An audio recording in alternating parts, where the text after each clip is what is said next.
Ah bonjour. Et regardez-moi ça. C'est la première fois que vous voyez ce studio en vrai là. Oh, regarde ça, comme il est bon. Comme il est bon, comme il est bien. Je peux... Waouh. Non en vrai je suis trop content. Regardez ça, ce studio les gars. Trop stylé, je suis trop content. Bienvenue dans ce live les potes. On va regarder vos dessins pendant à peu près 2 heures. Et on est enfin dans ce nouveau studio. Les potes, si vous voulez voir un petit peu plus à quoi ça ressemble ce studio, j'ai fait une vidéo YouTube où je vous fais un gros room tour, où je vous montre un petit peu tout le décor, où je vous montre un petit peu comment ça s'est passé pour déménager, pour organiser tout ça. Et aussi les autres pièces de ce studio. Le faux du bus. Bienvenue à toi, salutations, le chat. J'ai 13 ans, voici mon dessin pour aujourd'hui. C'est nouvelle original caractère. Je ne lui ai toujours pas trouvé de nom. J'essaye de faire un chara design assez unique. Et du coup, je me suis attardé sur ça et j'ai oublié de faire des bonnes propositions. Comment ça, des bonnes propositions? Je suis très légèrement inspiré de Dozer, de Grace et de certaines musiques de Will Wood. Proportion peut-être. Mais les gars, quand tu dis genre, je me suis trop attardé sur le chara design et donc j'ai pas trop bien géré les proportions. Les proportions, ça fait partie du chara design. Donc, les proportions, c'est tout aussi important que le chara design. Et ça en fait partie, en fait, c'est la même chose. Un chara design va avoir telle proportion. Si tu lui fais des plus ou moins grandes jambes, bah ça va changer le chara design, tu vois. Comment dire? Genre, le chara design de Titeuf, eh ben c'est d'avoir une grande mèche de cheveux, un gros nez, une bouche très plate et une énorme tête par rapport à son corps. Bah c'est son chara design. Si tu ne lui fais pas ces proportions là, ça ne sera pas le même chara design. Tu vois ce que je veux dire? Les proportions, c'est le chara design. C'est exactement la même chose. Je trouve le chara design super par contre. Ouais, franchement, il est cool. C'est un peu étrange l'espèce de couture que t'as fait là, mixte noir et blanc, en plein milieu. Et surtout qu'il y en a certaines qui, elles sont pas droites. Donc un peu bizarre. Et peut-être un peu mieux aussi gérer tes traits. Bah là, tu vois que c'est pas joint sur les côtés, tu vois. Là aussi, pareil, il y a des trous. Pourquoi il y a des trous? Là, t'as fait un rectangle et il est pas fermé. C'est dommage. Là, c'est pareil, tu vois, t'as le trait de contour qui est pas collé au remplissage. Donc, si vous dessinez sur tablette, bah, vous pouvez recommencer vos traits. C'est l'avantage d'être sur tablette. Tu peux faire un trait, tu l'as raté, CTRL Z. Tu l'as raté, CTRL Z. Encore, jusqu'à ce que tu réussisses ton trait parfaitement. Il y a aussi des techniques pour améliorer son trait tout simplement dans l'ensemble. On en avait déjà parlé, c'est faire des entraînements à la gestuelle. Donc, essayer de faire plein de traits, des hachures, des ronds, des carrés, des vagues, etc. Et donc, tu vas améliorer la dextérité dans ta main. T'as encore 13 ans, donc c'est très jeune. Tu peux encore bien progresser là-dedans. Et ça t'apprendra à mieux maîtriser ton stylet sur ta tablette, quoi, finalement. Flora Material Studies pour faire des textures de foin. On vous demande de faire ça en cours ou c'était toi pour le kiff? Très très stylé. Je ne sais pas si ça fait partie des études de texture et de matériaux, mais il faut aussi réfléchir à comment ce matériau-là et cet objet-là interagit avec son environnement. Donc, c'est-à-dire avec une ombre en dessous ou un truc comme ça, tu vois. Peut-être un peu plus de contraste là-dedans, là. Ça va l'air vraiment très très clair. Peut-être que celui du haut est plus clair, prenant le soleil, que celui du bas. Bon, en tout cas, c'est top, hein, franchement. J'aime beaucoup, très stylé. Tu vois, genre là, le foin, il déborde beaucoup sur les côtés. Et là, du coup, derrière, il déborde très peu. On le voit que à certains endroits, il devrait déborder, du coup, bah, partout, tout autour. Le matériel vient de chez Action. Hashtag radin. Concernant le matériel chez Action, les gars, c'est pas grave d'être radin et de se fournir en matériel chez Action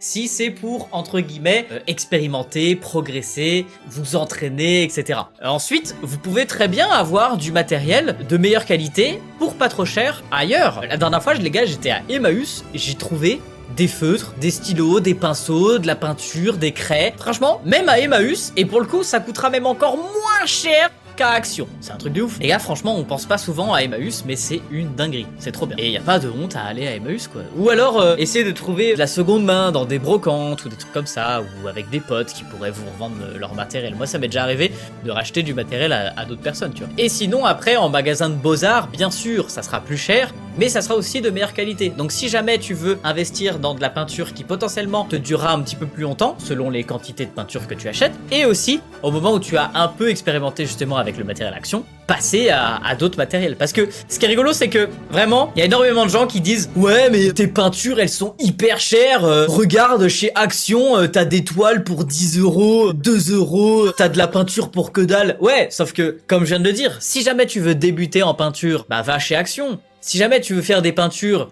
qui ne sont pas forcément pas qualitatives, mais ce ne sont pas de bonne qualité par le matériel que tu vas utiliser. Peut-être que au bout de 2 ans, la peinture elle va jaunir, elle va craqueler, elle va s'effriter, elle va ternir, enfin bref, elle sera pas de bonne qualité parce que justement tu l'achètes pas cher. Et en revanche, si tu commences à être artiste, que ne serait-ce que tu vas vendre tes toiles, bah justement, si tu vends ta toile, tu fais en sorte que ta toile elle reste dans l'état dans lequel la personne elle l'a acheté quoi. Et donc du coup bah ça veut dire qu'il faut acheter du matériel plus cher. Donc vendre tes toiles plus cher et donc encore plus après acheter du matériel cher et enfin bref c'est un cercle vicieux en fait ou vertueux parce que bah du coup aussi potentiellement tu gagnes plus d'argent, tu travailles plus sur tes peintures etc. Donc voilà, ça sert à rien de dire ouais mais pourquoi t'achètes pas chez Action pour vendre tes toiles moins chères? Bah parce que déjà d'une part j'ai pas envie de vendre mes toiles moins chères et en plus de ça le matériel à Action on sait pourquoi il est pas cher. Enfin bref j'avais juste envie de faire un petit message là-dessus. Je pense que vous êtes déjà au courant que tout ce qui a une qualité a un certain prix, mais il y a encore des gens voilà qui me disent dans les commentaires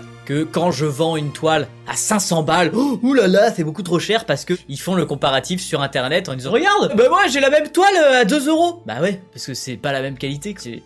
Dans tous les cas, une Formule 1 et une Twingo, c'est tous les deux une voiture, ça permet de te déplacer à un point A à un point B.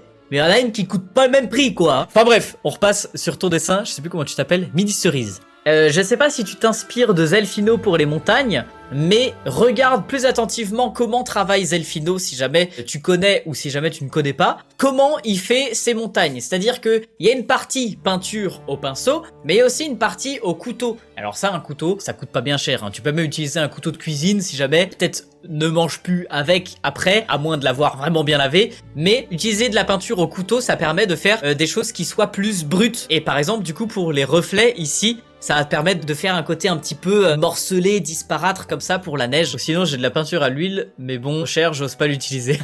Bah tu peux toujours tester. Par contre ce qu'il faut avec la peinture à l'huile c'est le médium qui te permet de mélanger la peinture et non pas utiliser de l'eau parce que ça marchera pas. Ce sera juste ça, ce sera juste essayer de varier un petit peu ton outil et de pas utiliser un pinceau pour toutes les parties de la montagne. Et aussi peut-être le ciel où t'as dessiné le ciel, alors je sais pas quel âge tu as, mais un petit peu à la manière d'un enfant. C'est-à-dire que on dessine le ciel tel qu'on le pense. En gros comme un cartoon quoi tu vois. Genre tout bleu avec quelques petits nuages comme ça. Or les nuages c'est pas spécialement comme ça. Justement, essaye d'observer un petit peu plus comment sont les nuages dans la réalité. C'est, il y aura un gros nuage d'un côté, ou alors pas de nuage du tout et un espèce de dégradé, ou alors plein de petits nuages mais un peu plus regroupés en un seul endroit, et puis un endroit des petits nuages qui se perdent un petit peu. Donc bref, et c'est pas des gros schloups comme ça qui sont mis de manière uniforme. D'autant plus que plus les nuages sont près de la montagne, plus du coup ils sont vers l'horizon.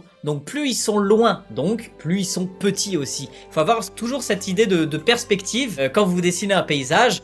Plus vous allez loin dans le paysage, plus les éléments sont petits. C'est pour ça que les montagnes au loin sont plus petites. Alors que pourtant, peut-être elles sont plus hautes et elles te paraissent plus petites. Les nuages au loin sont plus petits. Donc tout ce genre de choses, c'est des choses que vous pouvez observer avec le dessin d'observation, tout simplement. Vous vous baladez dans la rue, vous vous baladez dans la forêt, dans la montagne, ou si t'as pas l'occasion de le faire, bah tu fais la pré-photo, mais tu observes très bien comment ça se représente la réalité pour essayer de refaire la même chose, non pas décalquer, mais justement en ayant ces notions en tête. D'éviter d'avoir des nœuds graphiques comme ça et comme ça. Un nœud graphique, les gars, c'est quoi? C'est quand deux choses se touchent sur votre dessin alors qu'ils ne sont pas sur le même plan. Vous voyez? Par exemple, si je mets ces deux feutres comme ça, vous voyez? Ils se touchent, mais ils sont pas sur le même plan. Donc c'est-à-dire que quand je les dessine, on a l'impression qu'ils sont en train de fusionner alors qu'ils sont complètement sur deux plans différents. Pour éviter les nœuds graphiques, ce qu'il faut faire, c'est, au lieu que les feutres touchent comme ça, il faut mieux soit les superposer complètement, soit les éloigner. Et donc toi, en l'occurrence, pour ton dessin, en plus de ça, pour faire rentrer la main ici et qu'elle ne sorte pas de la feuille en bas, il faudrait la remonter, que le petit smiley là, il soit à ce niveau-là. Peut-être même que tu aies quand même un espace blanc au niveau du coude ici, au niveau de l'aisselle, pardon, plutôt. Que la main soit un petit peu plus au niveau de la taille là, tu vois, par là. Et en plus de ça, bah du coup, ton personnage rentrerait en entier et ça serait beaucoup mieux proportionné, entre guillemets. En quoi un nœud graphique est problématique vu que ça existe d'avoir un nœud graphique dans la vraie vie. Dans l'illustration, on essaye de faire en sorte que ce soit le plus lisible, le plus compréhensible, le plus esthétique et donc justement d'éviter les nœuds graphiques. Regardez un petit peu sur internet qu'est-ce que c'est véritablement un nœud graphique. Je pense que si vous cherchez sur Google, vous allez trouver des résultats sur Google Images ou sur YouTube, des vidéos, etc. Mais c'est vraiment un vrai truc pour le métier d'illustrateur, de designer, etc. d'éviter les nœuds graphiques au plus possible. Il y avait par exemple Colabim quand on avait fait une vidéo, je crois, à un moment donné.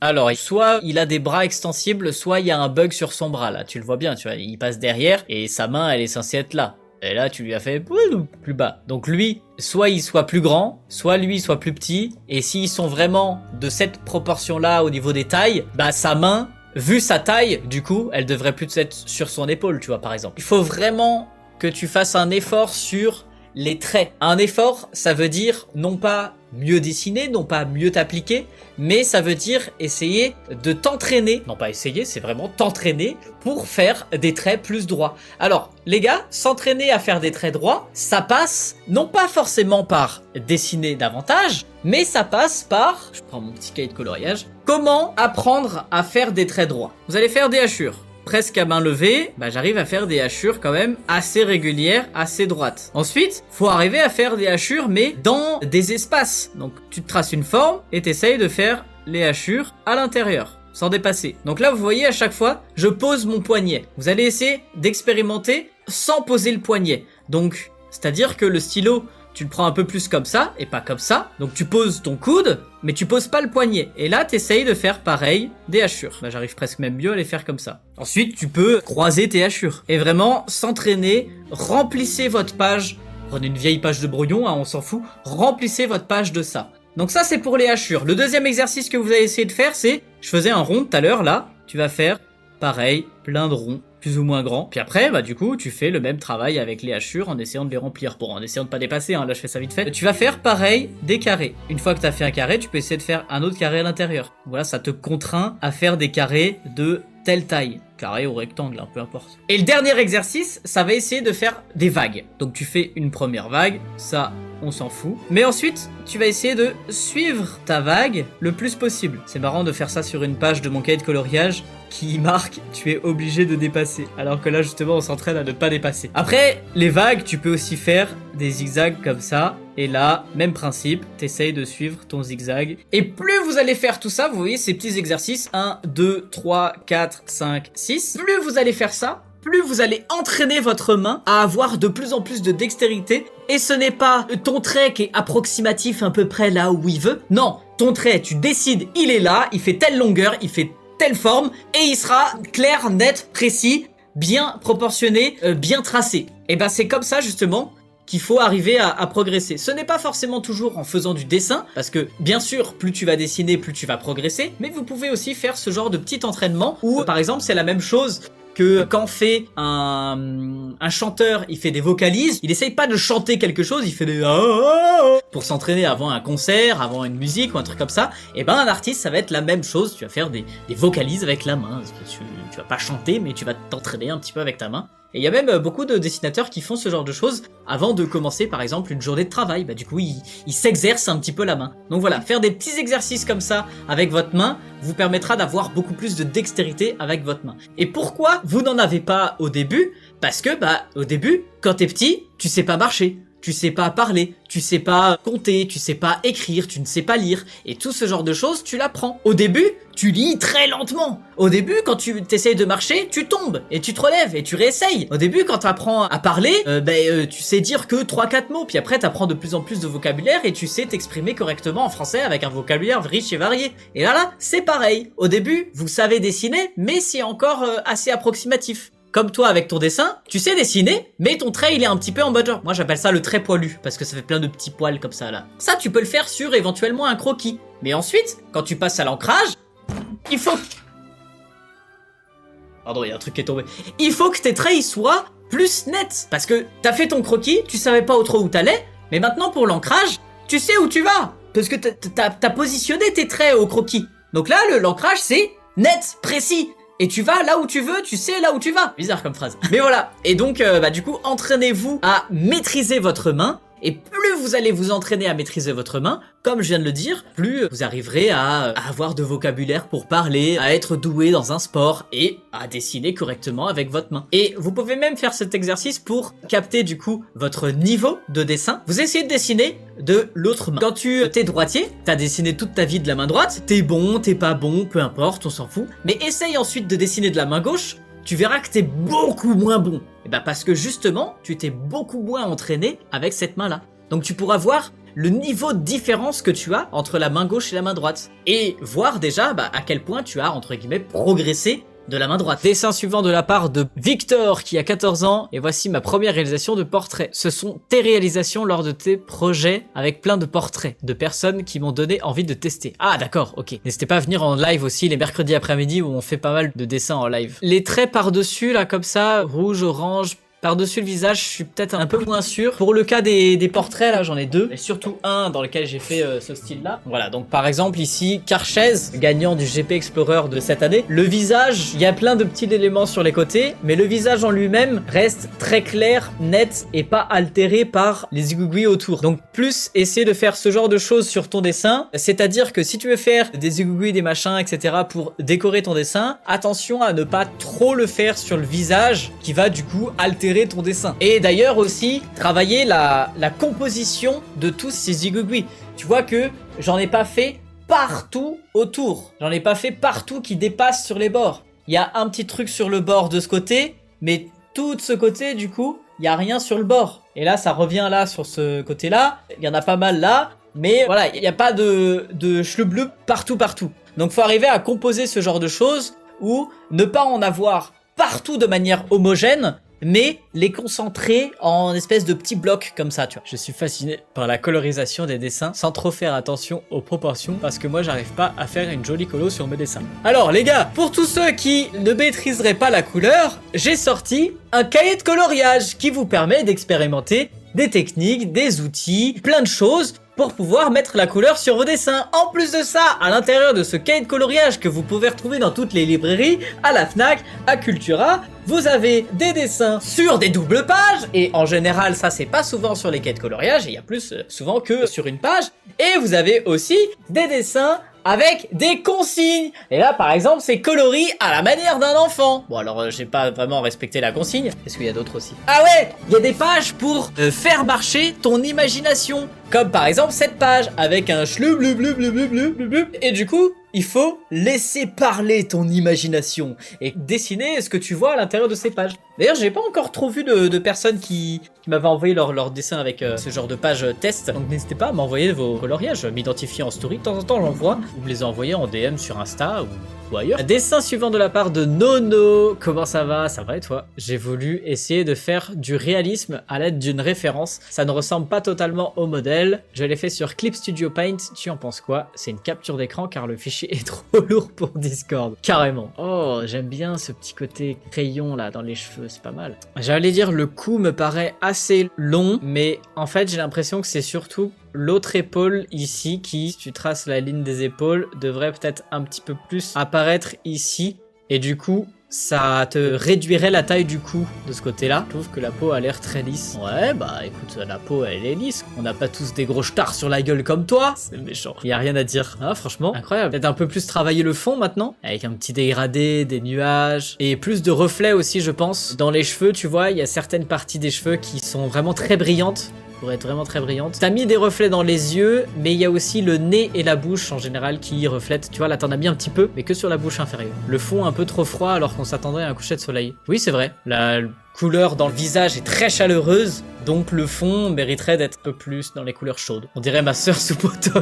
Ruby! Encore un petit dessin à l'aquarelle et au stylo plume en une quinzaine de minutes, cette fois sous cadre. Bon après-midi à tous. Ça c'est trop cool de voir ce genre de petits croquis. Parce que pour moi, ça rentre dans la catégorie croquis. Même si il y en a, ils se diront genre waouh mais c'est trop bien fait. Ça reste un croquis parce que du coup 15 minutes. Parce que c'est un dessin quand même assez rapide. Je préfère voir des dessins comme ça plutôt que des dessins qui sont hyper réalistes et que vous avez fait en des heures. Donc par exemple du coup celui-là. Je préfère ce genre de choses. C'est très bien de savoir le faire. Mais aujourd'hui on a des appareils photo, des super photos. Et je préfère voir quelque chose avec vraiment une véritable petite patte artistique qui peut rendre le dessin beaucoup plus intéressant. Donc, du coup, je reviens juste avant sur ton dessin là. Qu'est-ce que tu pourrais faire pour avoir un petit peu plus de patte artistique? On avait parlé du coup du fond. Par exemple, ça pourrait être un fond qui ne respecte pas la réalité. Ça pourrait être un fond surréaliste. La frontière entre le réalisme et le surréalisme, elle est très faible, c'est-à-dire que le surréalisme, ça représente de manière réaliste des choses qui n'existent pas.